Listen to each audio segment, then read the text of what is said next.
ஒரு அமைதியான முஸ்லிம் கிராமம். பளிங்கு காலை ஒளியில் மினாரங்கள் பிரகாசித்துக் கொண்டிருந்தன. அங்கேதான் வாழ்ந்தான் ஹபீஸ், நல்ல மனசு கொண்ட, தொழுகையை மதிக்கும் ஒரு இளைஞன். ஆனால் அதே கிராமத்தில் இருந்த ராஷித் ஹபீஸை ஒருபோதும் விரும்பவில்லை. ஒரு தவறான புரிதல் அவர்களுக்குள் தூரத்தை வளர்த்தது. ஒரு நாள் சந்தைக்குள் ராஷித் கோபத்தில் ஹபீஸை பலர் முன் அவமானப்படுத்தினான்.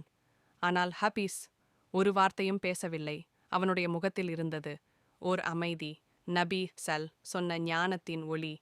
அந்த இரவு ராஷித்துக்கு தூக்கம் வரவில்லை. ஹபீஸின் அமைதியும் நபியின் போதனையும் அவனுடைய மனசையே கலைத்தது.